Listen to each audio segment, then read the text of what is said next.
Lady here. Welcome back to the channel, everybody. Welcome back to our tribe, guys, and welcome to Taco Tuesday. Guys, I have the craziest story to tell you about how my day went yesterday. Grab a drink, grab a snack, because I'm about to get on it.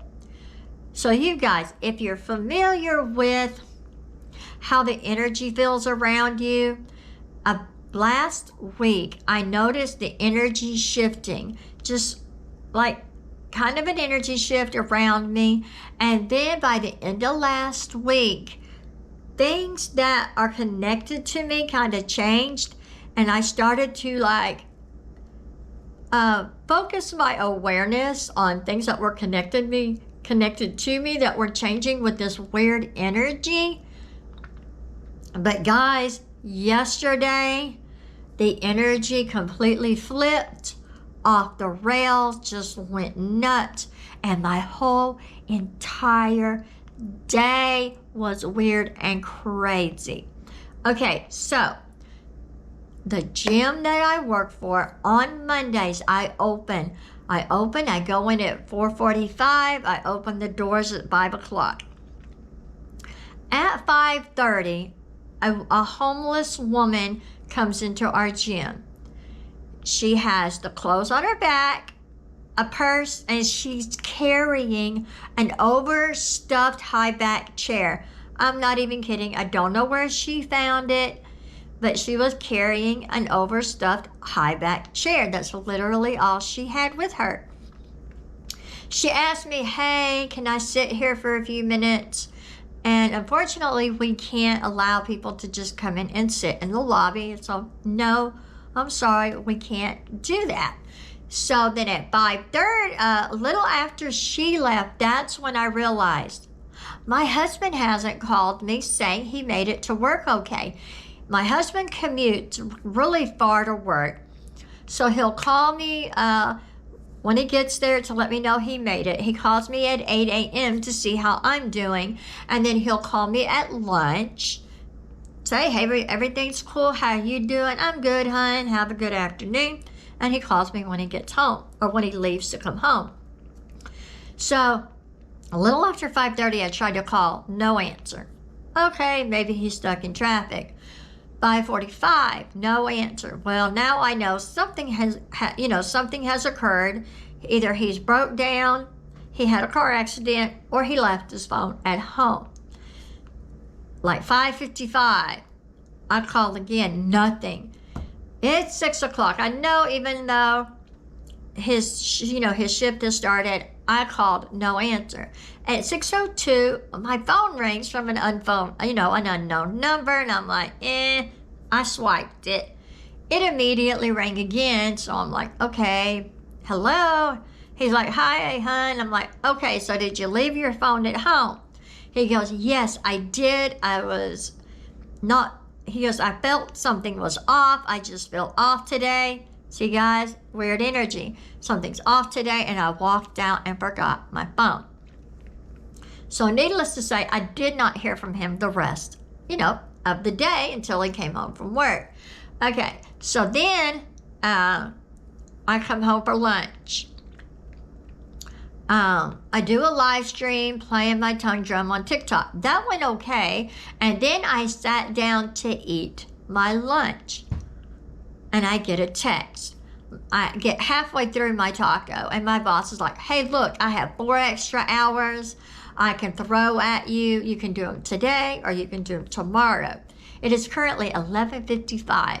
And I was like, look, I'm already there from 4 to 8. I'll just come right now at noon. I'll work 12 to 4 and then 4 to 8. And she's like, hey, that sounds great. You guys, I ended up working a 13-hour day, almost total 13 hours. It was crazy. So anyway, I scarfed down my taco. I would still have my work clothes on. I literally just grab my bag and my keys, and I go to work. All right, we're there. We're making phone calls, maybe 1 or 2 hours into work. And my boss is like, oh no. And she runs. She goes, hey guys.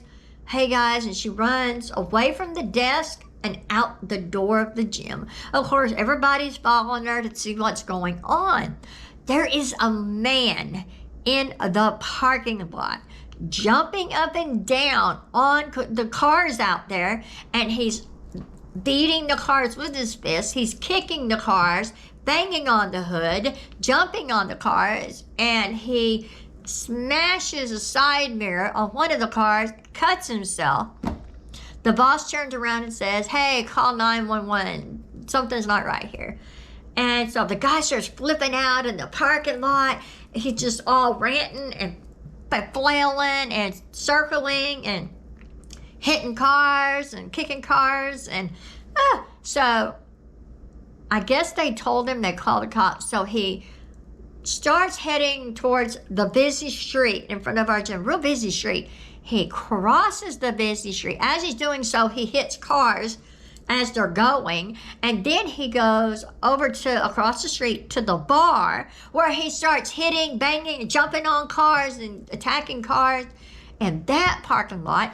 Then he finds a handicap sign. He steals the handicap sign, and he starts heading towards one of those, it's like one of those emergency room places. He heads over there. The cops are now tailing him. Lights are flashing, bloop, bloop, bloop. And he's just in his own world, pointing, carrying his handicap sign. And they finally get him calmed down. They do arrest him, but they took him for a psych evaluation. They said that they felt drugs were not a part of what happened. They said he needed a mental evaluation, that he wasn't all intact. So this guy's now on his way for a psych evaluation. And guys, we never did find out who owned the car that had a broken side mirror, blood on it, and of course, dents all in it. So the cops eventually will find out who they are and reach them, but they left before we could find out who they really were. So anyway, that fiasco is now over. Now I head to my second shift for the afternoon, which is working in we call it kids club. It's like the gym daycare, which I don't do that a lot, but I said I would do it. And I go in there. I haven't seen some of these kids for a while. A little girl comes in. I think she's about 5, 6 years old. And she sees me and she waves. And she recognizes that my hair is different. Now, this little girl, I believe, is on the spectrum, and she has learning disabilities. So she starts, hair. She's wiping my hair. Yeah, I changed my hair. She immediately starts tangling her fingers in my hair and yanking my hair, just yanking my hair. This girl has never done this before, ever. Nothing like this has ever happened. I said, "Oh, stop." I said, "Yes, I changed my hair. It's grown a lot. It's a different color. You can touch it. Don't pull it." Starts tangling her fingers all in my hair, yanking my hair. So I took her hand out of my hair. I said, "Don't touch my hair anymore, because you can't do it nicely. You can't be nice, so don't touch my hair."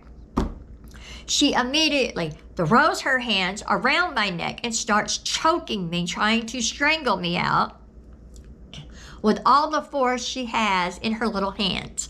I'm not kidding you. Both her hands were around my neck, and she's forcing her thumbs into my boy spots, and she's strangling and choking me as hard as she could.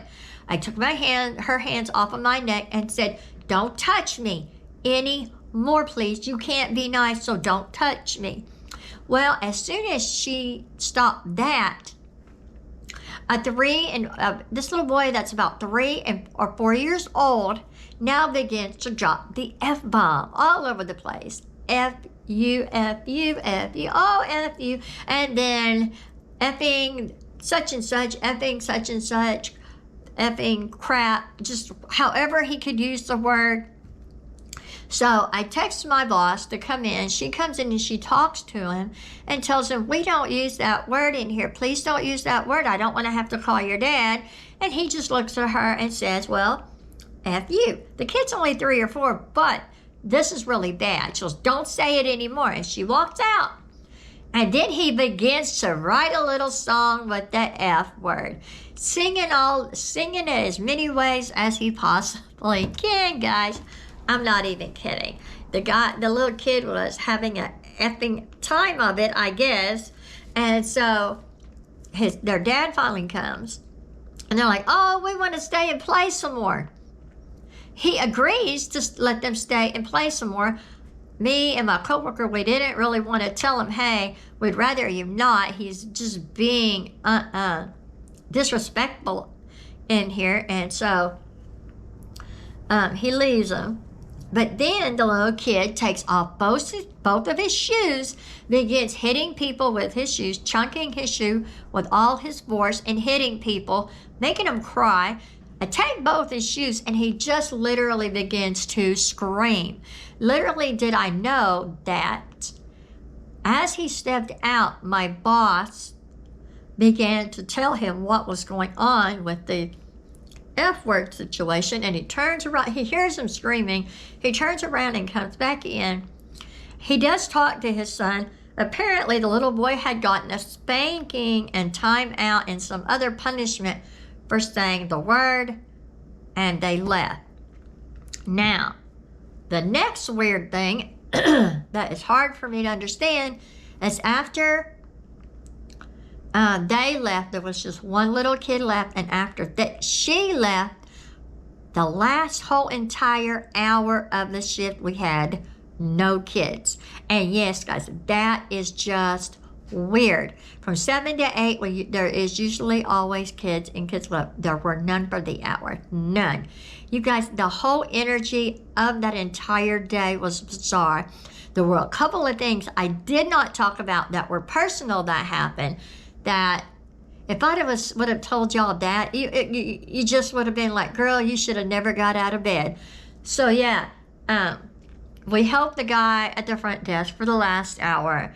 At 5 minutes till the end of the shift, I finally just went home, had 2 tacos, and went to bed.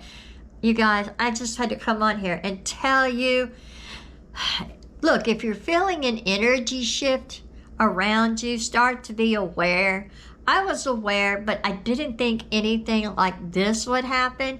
The energy shift began to shift more and more around me. And then when things connected to me started to shift, I started to pay attention and be more aware. And then this is what happened my whole day yesterday. So far, today has been badass. It's been great. I feel like I'm back in track, back in alignment, back high vibing. I also took a high vibrational energy cleansing shower this morning for an entire hour. Those work wonders if you've never done it. Thank you guys so much for stopping by to hear this crazy story time. If you have not subscribed to my channel, guys, now is time.